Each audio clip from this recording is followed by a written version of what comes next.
Hi class, our first project is called Complete the Picture, and it applies to 52A and 52B.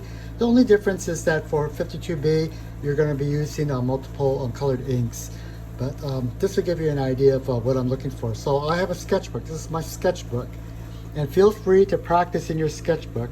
Let me open up the first page so you can see what I'm talking about. There. This is just like a simple exercise in pen and ink using Crowquill and the FW ink. And as you can see, there's this it's roughly like a 5x5 square. And I try to create, my goal was to just get familiar with the pen and ink and see how it flows, and just get familiar with that particular pen nib, because some of them behave differently. And I wanted to have like a light tone, a little bit darker, and darkest over there. And as you can see, that this is all done with line work, and there is no transparencies or watercolors or anything like that. It's all 100% line. It's a good exercise. It took me probably about 35 minutes to do something like this. Another one, I did another one, and let's see what else do I have after that. Apparently I did a lot of them. And once I got the hang of it, I didn't do all these at one setting. I would do it at different times. And then I also applied the same kind of technique into this image right here. And it has like a little narrative to it, executed in pen and ink, and has the variety of tones there. So feel free to draw and experiment in your sketchbooks as well. Okay, here's another example of pen and ink on Bristol paper, and using the Crowquill pen. And this is kind of like commonplace, everyday life. And as you drive around, at least when I drive around in my neighborhood on trash day, I find all kind of weird things in front of my neighbors' houses, mattresses or old TV sets or whatever that are going to be just they're taking out the trash. And I thought that was kind of a fun potential image for pen and ink, which I did. But I'm going to zoom in now, and so that you can see, like for instance, this is what I want you students to do. Like I want you to not have a black hairline rule all the way around, but instead imply the edges so that you show to yourself and to me that you can start and stop a line and control it, so that you could imply like edges without having to rely on a black rule. And also you need to obviously come up with an idea, come up with a cool idea that you like. It doesn't have to look like my drawings. That's not the point. But the point is to get familiar with the pen and ink and what it can do and what it can't do. You can see that there's a lot of values in this, meaning darks, medium, light values. For instance, this is some of the darker areas, and that's a lot of cross-hatching right there. And then I have lighter area values like this. That's just with less line work.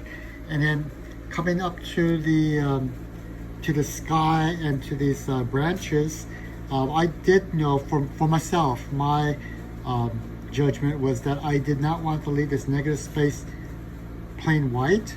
And there's nothing wrong with it, but for me, I didn't want to do it that way, so I needed to activate it somehow. So I devised a system of having these spaced out diagonal lines with some dotted lines inside of it, and I thought that was a nice way to. In your handouts in Canvas, under the Files category, for 52A and 52B, you're going to see instructions or the sheet called Complete the Picture. So 52A, well, both classes, please read this, because everything is stated out. It's pretty, I think it's self-explanatory. The only difference between the two classes is 52A, you need to have only one found image, and 52B, you need to have two found images, a minimum of two found images, and you have to use two colored inks. And for 52B, it's your choice of colors. I'm not particular on that, so any combination of colors is fine with me.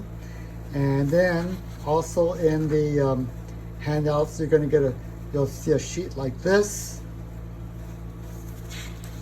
in a sheet like that. These are going to be your found images.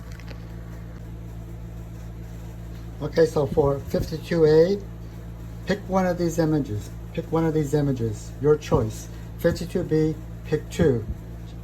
And in this case, let's say I pick something like that, just cut it out. Get rid of it. And then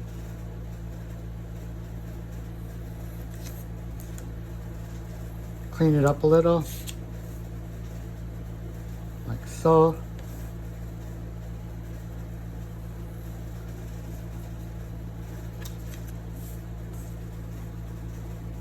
So that's the image that I'm going to work with.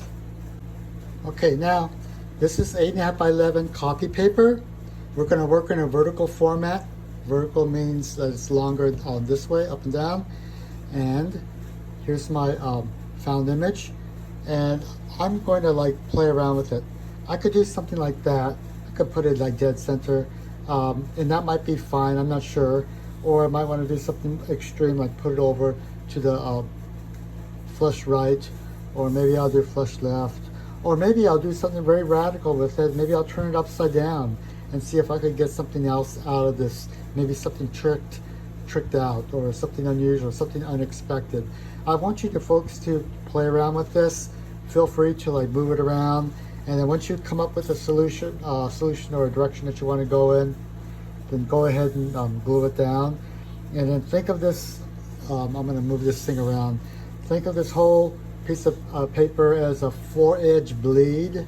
And in the industry, a 4-edge bleed means that your image goes all the way, runs off to all four edges. Does that make sense? So it's going to be a 4-edge bleed. So now I'm coming back to an older drawing that I'd done. You can see that, and let me move this around. It's done in, it's executed in pencil on copy paper. It's got the 4-edge bleed because it bleeds here, bleeds off at the bottom. You can see this was my found image that I started off with. Try to get an idea, glued it down, and once I glued it down, then since this is called Complete the Picture, I envisioned this thing as being somewhat about an old building with signage, and actually this is kind of reminiscent of a part of downtown Los Angeles called Little Tokyo, and you know, with the ramen shops and all that kind of stuff. So anyway, that was my idea. This is how it's laid out, and I thought that it might need a little boost, so I even added like a little bird on top of that window air conditioner. Okay, so once you get this sketch done, sketches, by the way, can be very simple or it could be kind of elaborate. In my case, this is, I would call this moderately resolved. And it has like a sense of perspective to it. I know where the texture is going. I have all the composition laid out. Also, some of it's not quite finished because I don't want to like spend too much time on this stage. Like for instance, right here, you could tell like, oh, I probably wanted to know like this is going to be like brickwork, and if the brickwork goes here, then it wasn't necessary for me to draw all this stuff right here because that would be too time consuming. As long as I know where the vanishing point is and how the lines flow, I thought that would be adequate.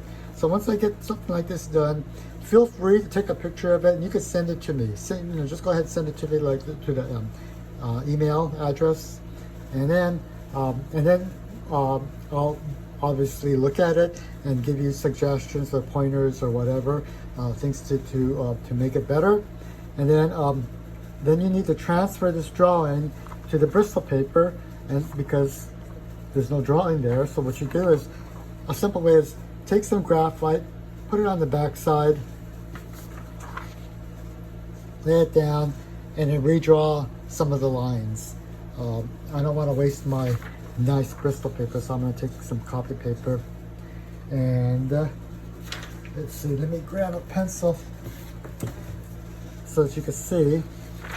I put graphite back here, and then I'm just going to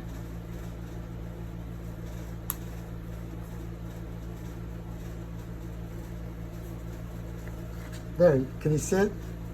It's pretty light, but anyway, That's how you transfer.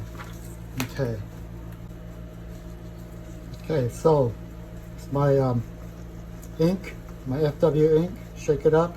Make sure that the ink gets mixed up nicely with, um, just mixed up nicely. Got my Pro pencil or pen. Got a scratch pad, and I also have some paper so I could rest my hand on top of it so my hand doesn't rest on top of my artwork to leave oily stains. And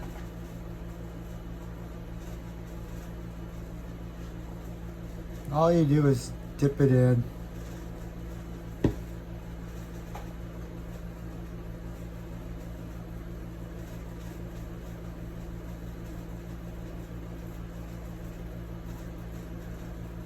And these Quilco pens, they're all, each one's slightly different. They all have their own characteristics. Some of them work really well, some of them are not so good. And they're cheap. So if you can, buy a couple of them. Have a couple of nibs on hand.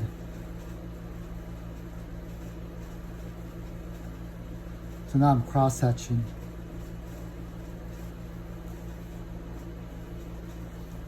Now I'm cross-hatching. Anyway, so that's that.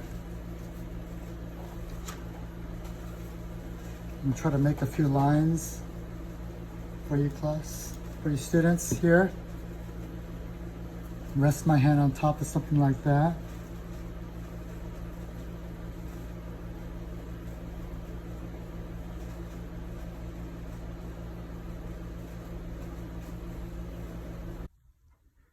Okay, so here's an overview of the entire pen and ink image, and I'm going to zoom in to focus in on a few things. Notice that there's like, for all the dark areas, it's like dense cross-hatching. For light areas like that, I went with a very spaced out lines, and was also looking for different ways to create value changes. Also, I was trying to create like an implied edge without using a hairline rule. And also I was well aware of that I wanted to communicate areas that had like different surfaces or different materials. Like for instance, this is the brickwork, and over here this is some woodwork as well. So anyway, go do it.